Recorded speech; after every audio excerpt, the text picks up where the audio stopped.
เอานำ45 เฮีย45บ่เอาพี่น้อยเนาะเปิดคลิปเปิดภาพมามื้อนี้ก็เอ้ยล่ะสบายดีล่ะป้าขำไปเอาของเพิ่นก่อนเบิ่งรถเบิ่งล่างเนาะพี่น้อยเนาะมื้อนี้ก็เป็นมื้อที่หลายๆคนแหละ FC รอคอยเลยแหละพี่น้อยเนาะเพราะว่าทางอาจารย์ลาวเนาะมีข่าวดีข่าวใหญ่เนาะมาแจ้งน้องเพิ่นเนาะเมื่อวานนี้พี่น้อยเนาะขอบคุณผู้ใหญ่ใจดีทางอาจารย์ลาวเลยล่ะพี่น้อยเนาะเจ้าเก่าเจ้าเดิมเนาะอ่าผู้ที่สร้างบ้านนี้น้องแท้จริงล่ะพี่น้อยเนาะเนาะก็เลยพากันพาสร้างมาเบิ่งเนาะมาโอ้ลมเนาะว่าสิตกอยู่เท่าไรราคาเนาะขนาดและราคาสิย่อมเยาบ่หรือสิเท่าไรก็มาฟังเบิ่งกันพี่น้อยเนาะ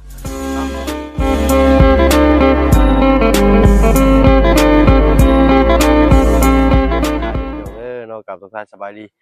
ผู้ใหญ่ใจดีและ FC เบิดทุกท่านที่เข้ามาหาชมช่อง YouTube บ่เพิ่งเคยหลายคือเก่าพี่น้อยเนาะบ่ว่าฝั่งไทย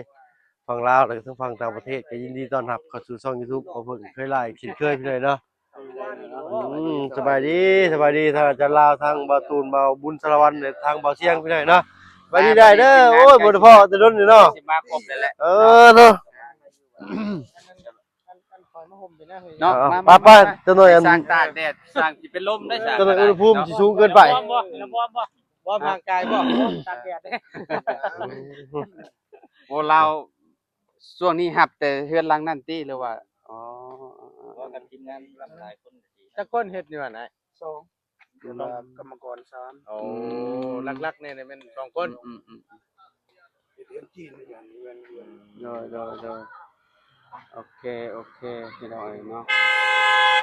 ยังบาดนี่นี่แต่ลูกเอิ้มยังลังนึงอีกแล้วนี่ครับ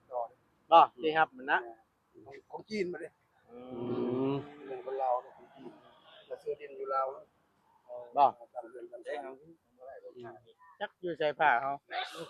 ผ้าอยู่เด้ผ้าไปเอาอยู่พุ่นน้องชายเพิ่นยังไปเอาอยู่ดีน้องใจดีขอโทษขออภัยพี่น้อยเนาะเจ้าบ่เห็นเพิ่นบ่จักเอาบ่ซั่นก็ยืมเพื่อนน้องหลอกแก้นี่ก็ได้นี่อันน่ะใกล้ๆนึงไผดอกบัดนี้คันปลุกสร้างขึ้นน่ะตอนที่แรกก็เป็นห่วงยันเรื่องไฟแม่นตัวนี้บัดนี้ใครแน่บัดมีนี้ไฟแล้วสบายแล้วต่อจากเรือนน้องสิอันนี้ก็จริงสบายนั่นแหละคือว่าแรกๆกังวลเรื่องอันนี้แหละเรื่องไฟนี่แหละไฟยันบ่มีไฟกบไม้กบตอกเด้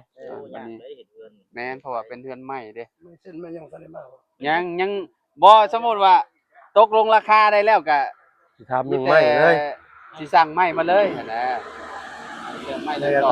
ทำสเต็กไม้นำเพิ่นนี่แหละเนาะได้ราคากันให้สร้างกับเพิ่นเรื่องไม้ตอกเนาะแม่นคือเรือนประตูเพิ่นนั่นแหละเนาะกับบ่ยากดอกเนาะเดี๋ยวสเปคแบบเดียวแต่ว่าสร้างเพิ่นคือสิคำนวณให้ครบอยู่ดอกนี่แหละจังอยากว่าอันเอาสร้างแหล่เพิ่นมาเบิ่งเพราะว่าแบบว่าเฮาคุ้นเคยกับเพิ่นแล้วเด้แต่ว่าเพิ่นออกกล้องออกหยังสบายดีโดยสบายดีมาสร้างแหล่ไปเอาผ้าเป็นผ้าจะดีก็ได้เว้าเบิ่มื้อได้คำว่าทางเวียดนี่อมขี้เกียวชื่อๆมีแต่เพิ่นเห็นเพิ่นอันนั้นเด้เพิ่นบ่รู้จักภาษาเฮานำก็อันนั้นเนาะเอามีแต่วัดเบิ่งบาดยังวัดยังนี่น่ะวัดความกว้างความยาวนี่แหละตอกลักลงเบิ่งอันนี้สิเอาคูณอะไรน่ะ6คูณ7 คือว่าหอมโพดราคาได้เท่าไหร่ตีเนาะยังบ่ทันได้ตีเสา9ต้น5นี่จักน้อยเลยเดี๋ยวให้เราคิดก่อนเดี๋ยวจู่โจมละลายดิต้องคำนวณเรื่องการเดินทางแม่นการเดินทางค่าใช้จ่ายใช้มองอันนั้นมอง6อยู่ใช่เนาะ6นี่บ่ดอกแม่ตอกบัดนี้เอาค้อนบ่ได้เห็นนะโอเคเอาหมดไว้เนาะจับลาดิจับนี่จะนี่จับไว้ครับทำจากไหนนะจับนี่จับไปนี่ ขันจากได้คือบ่บุญเว้ามันสิตกท้องช้างดึงกันอีกเอ้า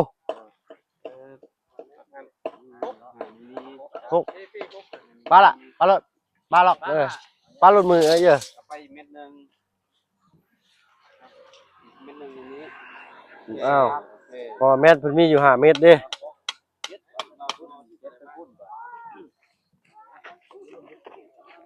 จับไม่ไอ้ไ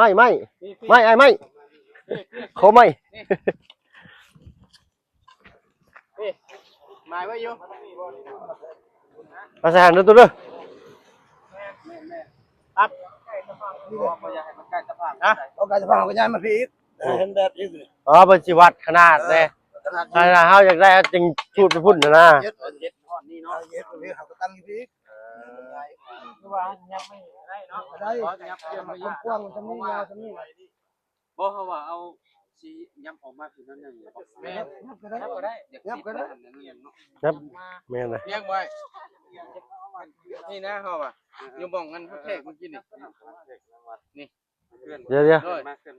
มาเม็ดนึงแล้วลูกนึงยับตัวนั้นลงมาพี่ตัวนั้นยดมาบัดยดลงมากินเนาะแม่เวลาอันนั้นแหละ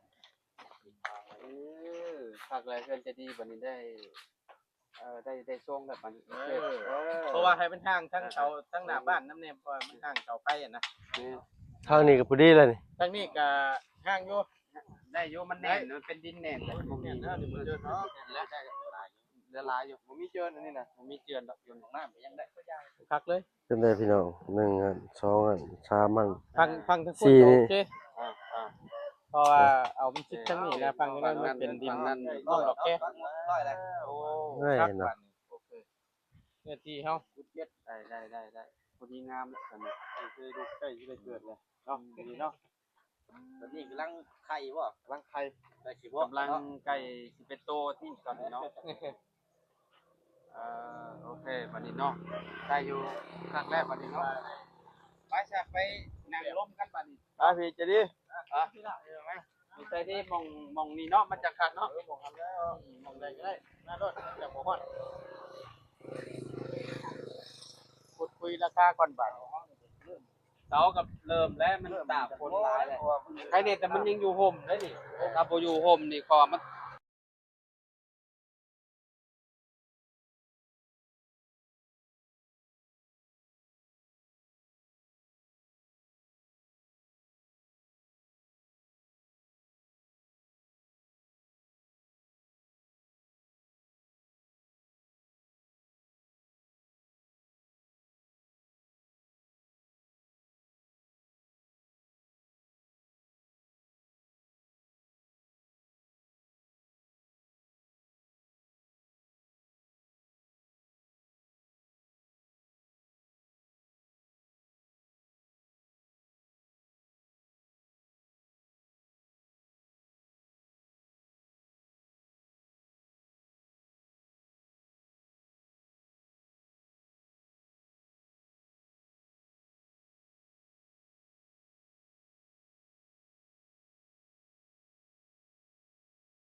ให้สร้างแหล่ว่าดังๆก็ได้โอเคสร้างเลย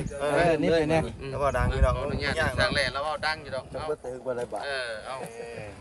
มา 6คน7เนาะ6คน7นี่เสียเอานำ45 45 เฮีย45บ่ ไปนะไปน้ำมันบ่ไปเครื่องอุปก ก่อนมันก็แพงเลยเดี๋ยวนี้สำไรเอาเท่านั้น 45ล้าน ตามครบเครื่องเนาะจากที่เคยจากเราจากที่แล้ว ก่อนนี่เช้าก ระทบเครื่องเนาะ เคยใช้บริการเช้าหาลาด เลยครึ่งนี้ ว่าเด้อบ่ได้พ้อกันปีเดียวนึงก็บ่เคยสิมาผู้ ก็บ่เกินนี้ มันสิเข้าอัน 50ล้านล่ะ 50ล้านนี่เนาะ เออ แม่นเอาก็ว่า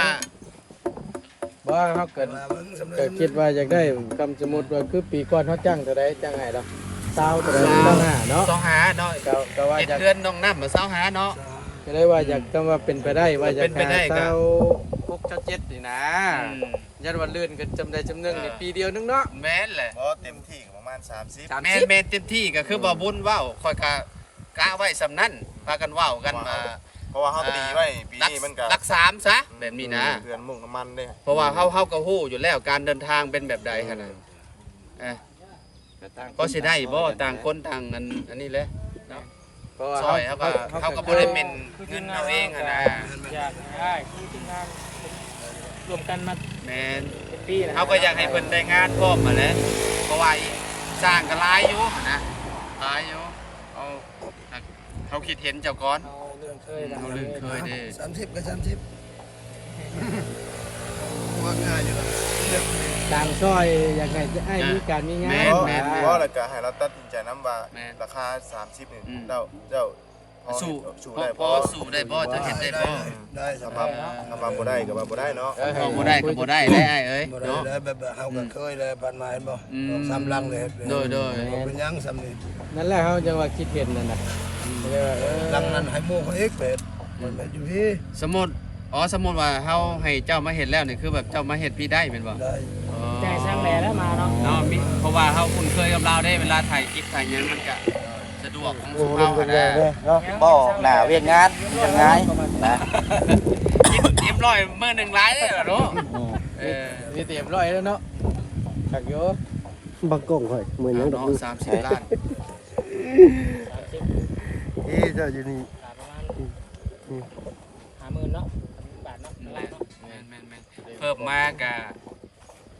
จากปีก่อนๆก็ประมาณ5ล้านเนาะก็ได้ว่าเฮ็ดเฮือนน้องน้ำนี่ก็ยาวอยู่ได้เฮือนเราเนาะใหญ่อยู่ บางเอิญ อันนั้นมัน ก็ถือว่าปีที่แล้วนะเนาะ ปีที่แล้วนี่ เขาบ่เฮ็ดแล้ว ช่วง เลย เศรษฐ เบิ่ง กิจ เว้า ยังบ่ทันได้ เศรษฐกิจยังบ่ย่ำแย่ปานใดตอนนั้นเนาะ ก็เคยมันผ่าน มันยังบ่แพง แพงปานใด เมื่อนั้นน้ำมันเท่าใดลิตรหนึงเกือบ 34 35 34 35แรกๆยัง50เนาะ แม่นแรกๆ50 มันลดลงมาได้ก็ใครนี่เนาะ โดย 30ล้านก็บ่แพงบ่สูง โดยไล่ รา ไล่ คา บุ ก รี ลาง เธ ๆ อ นะ ไล่ขึ้นบาทได้พี่น้องเด้อกระตกอยู่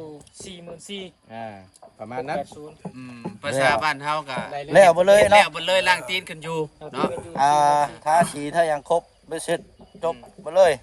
ราศีน้ำ ตาสีน้ำและเพราะว่าลูกต่อลูกติ่งก็ต้องทาและมันทางขึ้นทางหยังก็เอาจบอยู่หั่นแหละ โดย อืมโอ้หิวข้าวแล้วบัด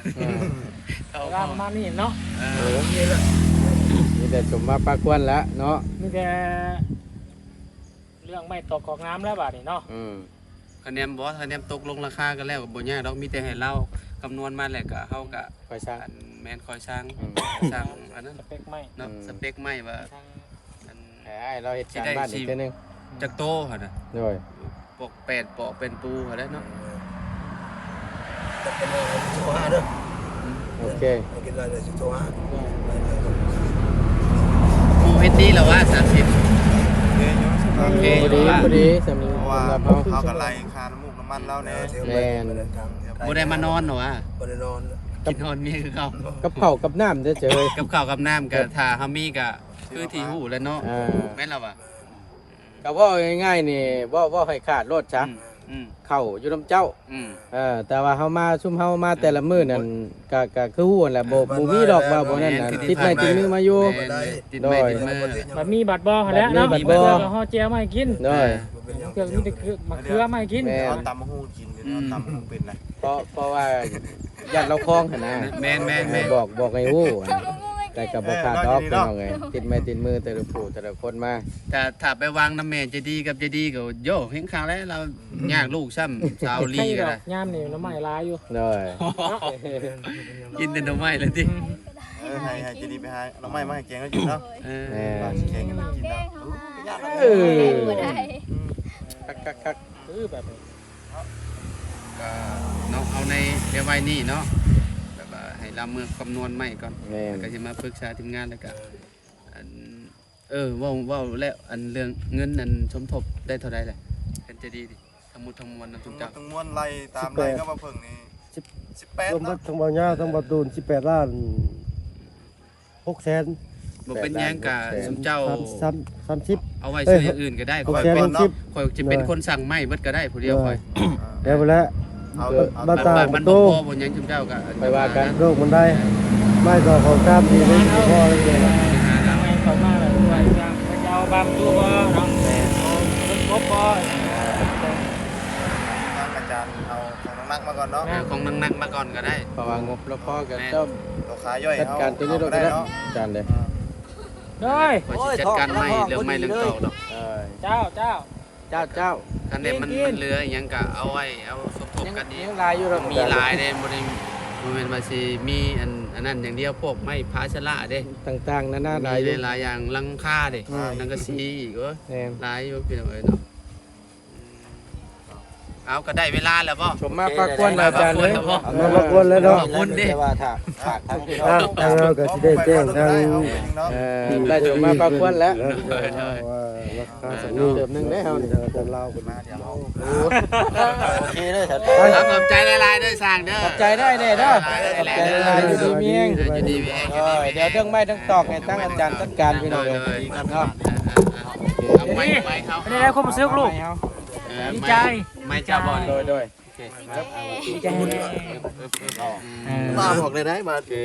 มีคนมา ได้แล้ว เพื่อน ได้ครับเนาะ ได้คำตอบแน่พ่อแม่พี่น้องเอ้ยเนาะ ไปแล้วเนาะอยู่ได้บัดนี้เด้ออย่าลืมคือระบาวบอกไม่ยังไม่ยังอยู่ได้อยู่บ่ระบาวบอกตั้งใจเฮ็ดกันโอเคเนาะมาละเนาะตั้งใจเฮ็ด มาเบิ่งก่อนนะมันขโมยไปได้นะ ไอ้ติอันนี้ กระบอกกระบอกแล้วเลยเนาะ เอาอันนั้นนี่ติงไว้เลย เอาได้แล้วโอเคพี่น้องเราทำเพิ่งเดี๋ยวขอตัวลำลาก่อนเนาะพอๆกินนาเด้อพี่น้องเด้อเนาะแล้วก็มาลุ้นเบิ่งกันพี่น้องเนาะว่าบ้านน้องเพิ่น